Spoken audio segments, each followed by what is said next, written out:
സ്വഭാവമാണ് കോൺഗ്രസിനും U D എഫിനൊക്കെ ഉള്ളത്. ഇപ്പോൾ ഈ ശബരിമല വിഷയത്തിൽ ഈ സ്വർണ്ണക്കൊള്ള കണ്ടുപിടിക്കാൻ ഒരു മാർഗവും അവലംബിക്കാൻ ഇപ്പോൾ സർക്കാരിന് കഴിയുന്നില്ല. കാരണം SITനെ ഹൈക്കോടതി ചുമതലപ്പെടുത്തിയ സാഹചര്യത്തിൽ അവരാണെങ്കിൽ റിപ്പോർട്ട് പൂർണ്ണമായിട്ട് ചാർജ് ഷീറ്റ് കൊടുക്കുന്നതുമില്ല. സർക്കാരിനൊന്നും ചെയ്യാനും കഴിയുന്നില്ല. ഇപ്പോൾ കഴിഞ്ഞ ഇലക്ഷൻ കാലത്തൊക്കെ കുറേ വൈറലായതാണ് സ്വർണം കെട്ടവൻ ആരപ്പാന്നല്ല.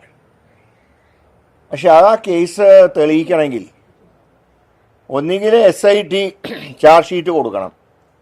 അത് കൊടുക്കുന്നില്ല. കോടതി ഇത്ര ദിവസത്തിനകം ചാർജ് ഷീറ്റ് തരാൻ ആവശ്യപ്പെടുകയെങ്കിലും ചെയ്യണം. അതും ചെയ്യാത്തൊരു സാഹചര്യത്തിൽ ഇനി ചാർജ് ഷീറ്റ് കൊടുത്ത് മറ്റൊരു അന്വേഷണത്തിലേക്ക് പോകുമ്പോഴേക്കും പ്രതികൾ രക്ഷപ്പെടാനുള്ള സാധ്യതകൾ വളരെ കൂടുതലാണ്. കാരണം സ്വർണം കക്കാൻ വിദഗ്ധരായിട്ടുള്ള ആൾക്കാർക്ക് തെളിവ് മായ്ക്കാനും വിദഗ്ധന്മാരായിരിക്കും. അങ്ങനെ ഒരു നിസ്സഹായ അവസ്ഥയിൽ നിൽക്കുന്നത് കൊണ്ടാണ് ഇങ്ങനെ ഒരു പരാമർശം ഇന്നലെ നടത്തിയത്. അപ്പോൾ അക്കാര്യത്തിൽ കോടതിയുടെ ഒരു മാത്രമല്ല, ഇപ്പോൾ ദേവസ്വം തിരുവിതാംകൂർ ദേവസ്വത്തിലെ നിയമന കാര്യങ്ങൾക്കൊക്കെ സർക്കാരിനും ഒരു ഫ്രീഡം ഉണ്ടാവേണ്ടതാണ്. കോടതിക്ക് ആ സർക്കാർ നടപടിയിൽ തെറ്റുകളുണ്ടെങ്കിൽ കോടതിക്ക് തീർച്ചയായിട്ടും ഇടപെടാം. അപ്പം അങ്ങനെ സർക്കാരിൻ്റെ പല കേസിലും കോടതിയുടെ വിധി അനുകൂലമായിട്ടും പ്രതികൂലമായിട്ടും വന്നിട്ടുണ്ട്. അപ്പോൾ സർക്കാരിനെ സംബന്ധിച്ച് അനുകൂല വിധിയും വന്നിട്ടുണ്ട് കോടതിയുടെ ഭാഗത്ത്. പക്ഷേ ദേവസ്വത്തിൻ്റെ കാര്യത്തിൽ ദേവസ്വം കമ്മീഷണറെ നിയമിക്കുന്ന ഉൾപ്പെടെയുള്ള വിഷയങ്ങളിൽ ഇതുവരെയായിട്ടൊരു എന്താ പറയേണ്ടത്, അവിടെയും ഇപ്പോഴത്തെ ഒരു സ്ഥിതി, ഇപ്പോൾ കൊച്ചി ദേവസ്വം കമ്മീഷണർ ഗവൺമെൻറ് നിയമിക്കാം, മലബാർ ദേവസ്വം കമ്മീഷണറായിട്ട് സർക്കാർ നിയമിക്കാം. തിരുവിതാംകൂറിന് വരുമ്പോൾ ഒരു പട്ടിക തയ്യാറാക്കി കോടതിക്ക് കൊടുക്കണം. കോടതിയാണ് തീരുമാനമെടുക്കുന്നത്. ഇങ്ങനെയൊക്കെയുള്ള ന്യൂനതകളാണ് ഞങ്ങൾ ചൂണ്ടിക്കാണിച്ചത്. അതല്ലാതെ കോടതിയോടുള്ള ധിക്കാരമോ ബഹുമാനക്കുറവോ അല്ല. ഈ കാര്യത്തിൽ ഗവൺമെൻറ്റിന് കുറച്ച് ഫ്രീഡം വേണമെന്നാണ് ഗവൺമെൻറ് അഭിപ്രായം. അങ്ങനെ ഫ്രീഡം ഗവൺമെൻറ് എടുക്കുമ്പോൾ അതിൽ തെറ്റുകളുണ്ടെങ്കിൽ കോടതിക്ക് ഇടപെടാൻ തിരുത്താം. പക്ഷെ തീരുമാനം എടുക്കാനുള്ള അവകാശം ഗവൺമെൻറ് ഉണ്ടാവണം. അതാണ് ഇന്നലെ സൂചിപ്പിച്ചത്.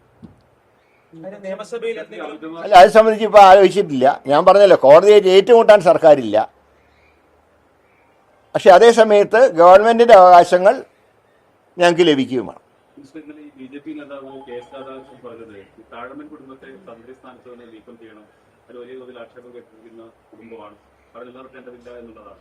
അല്ല, അതൊന്നും ഇപ്പോൾ സർക്കാരിൻ്റെ മുമ്പിലുള്ള കാര്യങ്ങളല്ല. അത് ദേവസ്വം ബോർഡ് തീരുമാനിക്കേണ്ട വിഷയമാണ്.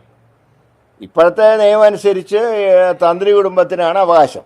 പക്ഷേ ഇപ്പോൾ ഇവിടെ ഒരു പ്രശ്നം വന്നിട്ടുള്ളത്, ഇപ്പോൾ താഴമൺ തന്ത്രി സംശയത്തിൻ്റെ നിഴലാണ്. അതുകൊണ്ട് അദ്ദേഹം തന്നെ പറഞ്ഞു എന്നെ മാറ്റി എൻ്റെ മകനെ വെക്കണം എന്ന് പറഞ്ഞു. ഇപ്പോൾ ദേവസ്വം ബോർഡിന് തീരുമാനം എടുക്കാൻ കഴിയുന്നില്ല. ദേവസ്വം ബോർഡ് അത് ഹൈക്കോടതിന് വിട്ടു. ബോർഡിന് എടുക്കാൻ തീരുമാനം അത് ബോർഡ് ചെയ്യുന്ന തെറ്റ്. അത് ബോർഡിൻ്റെ ശരിയേട്. കാരണം അവർക്കൊരു തീരുമാനം എടുത്തില്ലെങ്കിൽ ഇത്തവണ പൂജയ്ക്ക് തന്ത്രി വേണം. അത് ബോർഡ് ഉത്തരവാദിത്തം കൈകൊള്ളുന്നു. അപ്പോൾ അതിൻ്റെ കാരണം എന്താ അറിയോ?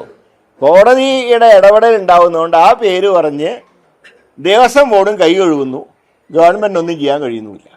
ആ ഒരു അവസ്ഥ മാറണമെന്നാണ് ഞങ്ങൾക്ക് അഭ്യർത്ഥിക്കാം. അതാ പറഞ്ഞത്, സർക്കാരിന് ഒന്നും ചെയ്യാൻ കഴിയാത്തൊരവസ്ഥയുണ്ട്.